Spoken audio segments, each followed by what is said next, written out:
Everybody, এই ভিডিওতে আমি তোমাদের একটা ম্যাথমেটিক্যাল প্রবলেম নিয়ে আসছি। খুব ইম্পর্টেন্ট একটা প্রবলেম।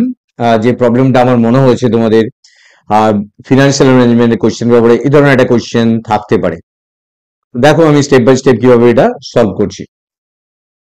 তো এটা ম্যাথমেটিক্যাল প্রবলেমের ফার্স্ট ভিডিও। তো প্রত্যেকটা টপিকস ভালো করে বুঝে নাও। যেমন একটা কোশ্চেন দিয়েছিল এটা প্রিভিয়াস ইয়ারে, health limited is considering an investment project involve capital outlay of 2 lakh টাকার ক্যাপিটাল আউটলেট ছিল। Expected annual income after depreciation, but before tax during the life of the project, first year 1 lakh, second year 1,20,000, third year 80,000, fourth year 60,000, fifth year 40,000. এটা year by ইয়ার দেওয়া আছে before tax এর expected annual income. দেখো ভালো করবে, before tax এর কিন্তু after depreciation. তো depreciation is 20%, depreciation 20% of the original cost and taxation is 50% of the net income. এই দুটো ডেটা এখানে দেওয়া আছে।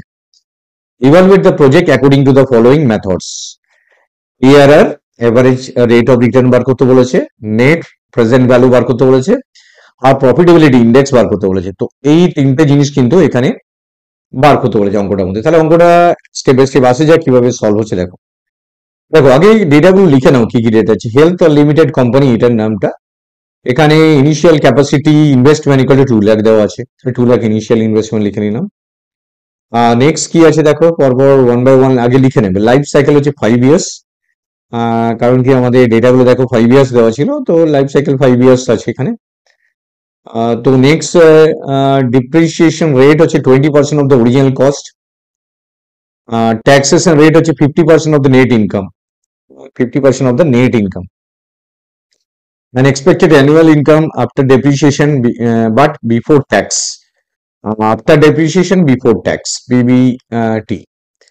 তো এখানে তোমাকে খেয়াল করবে যে অ্যানুয়াল ইনকামটা কিন্তু 1 লাখ, 1,20,000, 80,000, 60,000, 40,000 দেওয়া আছে। তাহলে টেবিলের ডেটাগুলো আগে নিয়ে নিলাম কোয়েশ্চেনে।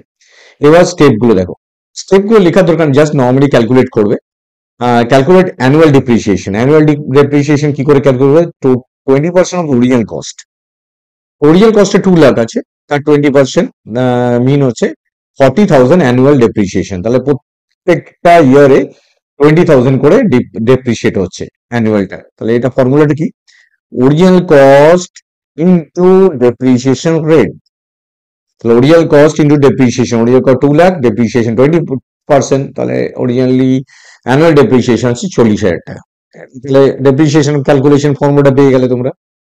এবার দেখো নেক্সট তোমাকে ডেটাগুলো ক্যালকুলেট করবে। তার আগে কয়েকটা জিনিস মনে রাখবে। প্রফিট বিফোর ট্যাক্স মিন কি? পিবিডিটি মাইনাস ডেপ্রিসিয়েশন, এটা হলো। ট্যাক্স হচ্ছে 50% of the PBT. Profit after tax, PAT, কিন্তু প্রফিট বিফোর ট্যাক্সটাতে, প্রফিট বিফোর ট্যাক্সটা পেলে এটা মাইনাস ডেপ্রিসিয়েশন করলে পেয়ে গেলে। আফটার ট্যাক্সটা হচ্ছে পিবিটি মাইনাস ট্যাক্স। পিবিটি যেটা দেওয়া আছে তার সাথে ট্যাক্স, মানে প্রফিট বিফোর ট্যাক্স ক্যালকুলেট করলে ডেপ্রিসিয়েশনটা বাদ দিয়ে, তারপর 50% ট্যাক্স লাগালে তার সেটা মাইনাস করলে ক্যাশ ফ্লো আফটার ট্যাক্স, যেটা হচ্ছে সিএফএটি। তো profit after tax plus depreciation. এই জিনিসগুলো একটা সিম্পল ফর্মুলা, বাট এগুলো মনে রাখো, তবে টেবিলটা বানাতে পারবে। যেমন দেখো এখানে টেবিলটা বানাচ্ছে। ফার্স্ট ইয়ারে পিবিটি মানে ইনকামটা আছে after department but before tax 1 lakh আছে এখানে, ডেপ্রিসিয়েশন 40,000, তাহলে মাইনাস করলে পাচ্ছি 60,000 টাকা। 1 লাখ মাইনাস 40,000, 60,000। এর 50% ট্যাক্স যদি পিবিটির উপর করা হয়, পিবিটি 50% ট্যাক্স মিন হচ্ছে, আমাকে দেখো যেই ট্যাক্সটা হচ্ছে অরিজিনালি পেলাম এটা পিবিটি, আর পিবিডিটি মাইনাস যেটা ডেপ্রিসিয়েশন হলো, তারপর যেটা পেলাম সেটা হচ্ছে পিবিটি। 60% এর 50% ট্যাক্স, তাহলে 30,000 টাকা। হাফ করলে 30,000 টাকা হয়। পিএটি হচ্ছে পিবিটি মাইনাস ট্যাক্স, ট্যাক্সটা হচ্ছে 30,000, তাহলে প্যাট হয়ে যাচ্ছে পিবিটি 60,000 মাইনাস ট্যাক্স, তাহলে 30,000 ট্যাক্স চলে যাচ্ছে, 30,000 প্যাট আসছে after tax, profit after tax. CFT cash flow after tax কি হচ্ছে? প্যাট প্লাস ডেপ্রিসিয়েশন, তাহলে এটা হচ্ছে ডেপ্রিসিয়েশন 40,000, এটা হচ্ছে ক্যাশ ফ্লো হচ্ছে 70,000 টাকা। ওকে, তাহলে কিভাবে এলো দেখে নিয়েছো। পরের দেখো এবার সেকেন্ড ইয়ারে আসছি, সেকেন্ড ইয়ারে 1,20,000 ডেপ্রিসিয়েশন তো 40,000 টাকাই হবে, ওটা সেম থাকছে। পিবিটি হচ্ছে প্রফিট বিফোর ট্যাক্স, তো এইখান থেকে এটা মাইনাস করলাম, তাহলে 80,000 টাকা বিফোর ট্যাক্স আছে ডেপ্রিসিয়েশনটা বাদ দিয়ে। ট্যাক্স কি থাকছে, ট্যাক্স হচ্ছে 50%, মানে 80,000 50% 40,000। এবার প্যাট হচ্ছে পিবিটি মাইনাস ট্যাক্স, মানে আফটার ট্যাক্স কমে যাচ্ছে, 40,000 টাকা ট্যাক্স দিয়ে দিচ্ছে, তাহলে 40,000 টাকা পড়ে থাকছে। ক্যাশ ফ্লো কত হচ্ছে, ক্যাশ ফ্লো হচ্ছে প্যাট প্লাস ডেপ্রিসিয়েশন, 40,000 টাকা প্যাট আর ডেপ্রিসিয়েশন 80,000 টাকা। এইভাবে সিমিলারলি 80,000 টাকা যেটা পরের বছর থার্ড ইয়ারে, তার এটা সবসময় 40,000 টাকা ডেপ্রিসিয়েশন, কারণ এটা আগে ক্যালকুলেট করে নিয়েছি। তাহলে মাইনাস করলে 40,000 টাকা বিফোর ট্যাক্স থাকছে, ডেপ্রিসিয়েশন মাইনাস করলে তার 20% হচ্ছে ট্যাক্স, 50% যেটা পিবিটি, সেখান থেকে মাইনাস করলে প্যাটটা পাচ্ছি প্রফিট আফটার ট্যাক্স। তাহলে ক্যাশ ফ্লো হচ্ছে 20,000 প্লাস 40,000 60,000। সিমিলারলি পরের ইয়ারে 60,000, তা 40,000 টাকা মাইনাস করলে 20,000 থাকছে, তার 50% হচ্ছে 10,000। তাহলে এখান থেকে মাইনাস করলে ট্যাক্সটা হচ্ছে আফটার ট্যাক্স হচ্ছে 10,000 প্যাটটা, তাহলে 10,000 প্লাস 40,000 50,000 হচ্ছে ক্যাশ ফ্লোটা। আর 40,000 এর 40,000 depreciation, no PBT, no tax, no PAT, no cash flow. Cash flow just no tax, আর ক্যাশ ফ্লো হচ্ছে কি থাকছে টোটাল ডেপ্রিসিয়েশনটা, কারণ প্যাট জিরো আছে। এবার দেখো টোটাল ক্যাশ ফ্লো হচ্ছে 3 লাখ টাকা, total cash flow. Depreciation 2 lakh টাকা, পুরোটাই ডেপ্রিসিয়েশন হয়ে গেছে 5 বছরে। আর পিবিটি 2 লাখ টাকা আসছে এখান থেকে, ট্যাক্স হচ্ছে 1 লাখ টাকা 5 বছরে, আর প্যাট আফটার ট্যাক্স 1 লাখ টাকা। তো এইটা গেল পুরো ডেটা গুলো। এবার দেখো ফর্মুলা আসছে, তো এবার এআরআর এর ফর্মুলা, প্রত্যেকটা এবার ক্যালকুলেশন আসছে। ARR mean average rate of return, তাহলে এটা প্রফিট আফটার ট্যাক্স, সবসময় মনে রাখবে এআরআর যেটা ক্যালকুলেট করে সেটা আফটার ট্যাক্স এর উপর ক্যালকুলেট করে, অ্যান্ড এভারেজ ইনভেস্টমেন্ট। টোটাল প্যাট কত হচ্ছে, টোটাল প্যাট হচ্ছে এখান থেকে দেখো টেবিল থেকে পেয়ে যাচ্ছি আমরা, টোটাল প্যাট হচ্ছে এখান থেকে পাচ্ছি 1,00,000 টাকা, যেটা হচ্ছে 5 বছরে প্যাট হয়েছে, যেটা আফটার ট্যাক্স। আর অ্যাভারেজ ইনভেস্টমেন্ট কত, যেটা নাম্বার অফ ইয়ারে, তাহলে অ্যাভারেজ প্যাটটা ক্যালকুলেট করে নেবো, অ্যাভারেজ ইনভেস্টমেন্ট দেওয়া আছে, তো এখানে অ্যাভারেজ প্যাটটা আগে ক্যালকুলেট। দেখো টোটাল প্যাট হচ্ছে 1 লাখ, তাহলে অ্যাভারেজ প্যাট হচ্ছে টোটাল বাই 5 ইয়ার্স, তাহলে 20,000 হচ্ছে তোমার অ্যাভারেজ প্যাট, তাহলে অ্যাভারেজ প্যাট হচ্ছে 20,000। এবার অ্যাভারেজ ইনভেস্টমেন্ট দেওয়া আছে, অ্যাভারেজ ইনভেস্টমেন্ট ক্যালকুলেট করার সময় দেখবে স্যালারি ভ্যালু কত, পুরো টাকাটাই তো জিরো হয়ে যাচ্ছে ডেপ্রিসিয়েশনে, তাহলে ইনিশিয়াল আউটলে প্লাস জিরো, যদি কোশ্চেনে স্যালারি ভ্যালু দেওয়া থাকতো তাহলে ওটা প্লাস করতে, তো ইনিশিয়াল আউটলে প্লাস জিরো, তাহলে এটা পাচ্ছি আমরা 1 লাখ টাকা আমাদের কাছে আসছে, সেটা হচ্ছে অ্যাভারেজ ইনভেস্টমেন্ট। তাহলে বেসিক ফর্মুলা আছে এআরআর এর বেসিক ফর্মুলা কি, ARR account rate of return average PAT after tax যেটা পাচ্ছে divide by average investment into 100, এটা সবসময় পার্সেন্টেজ হয়। অ্যাভারেজ প্যাটটা তোমরা পেয়ে গেছো, যেটা হচ্ছে 20,000, কারণ এটা 5 বছরে টোটাল আমাদের 1,00,000 টাকা প্যাট হয়েছে, তার 5 বছরে 20,000 করে হচ্ছে প্রফিট আফটার ট্যাক্স।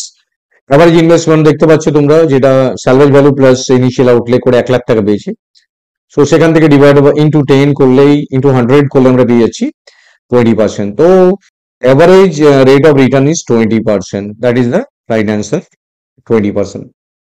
তো এখান থেকে আমরা এভারেজ ইনভেস্টমেন্ট ক্যালকুলেট এআরআর সবটা পেয়ে যাচ্ছি, যেটা রেট অফ রিটার্ন হচ্ছে 20% আমরা পেয়ে যাচ্ছি।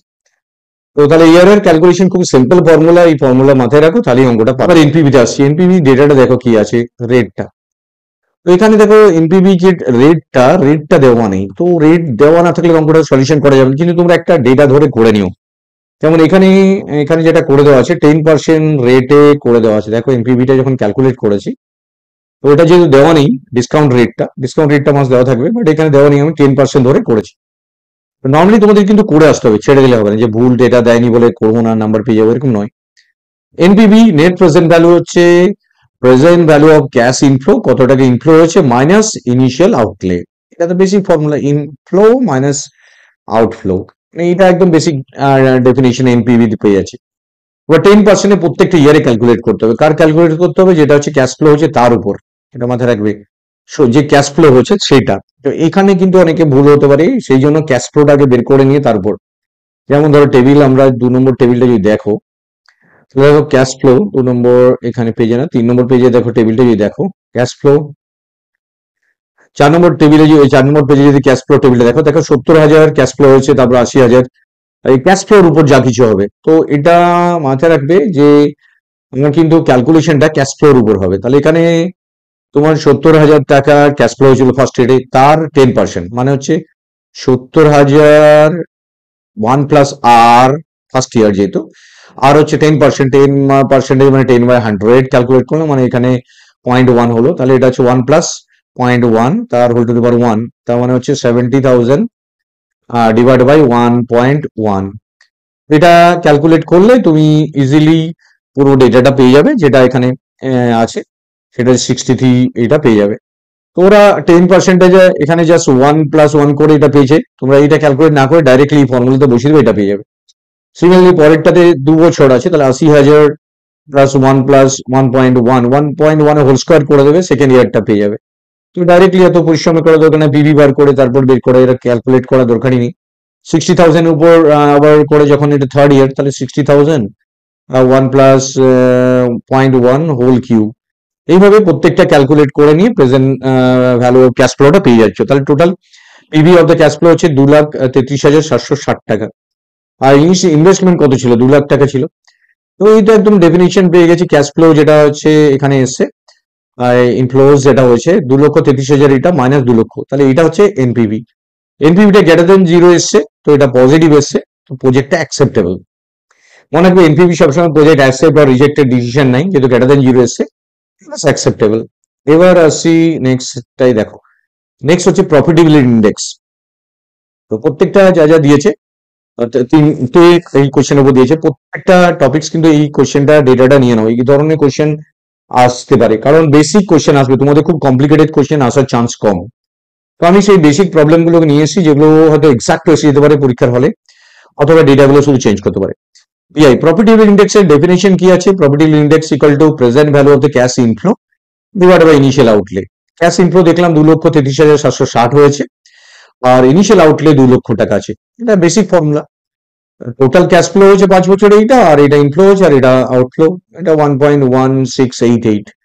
তো এটাও গ্রেটার দেন 1 এসছে, তার প্রজেক্ট অ্যাকসেপ্টেবল।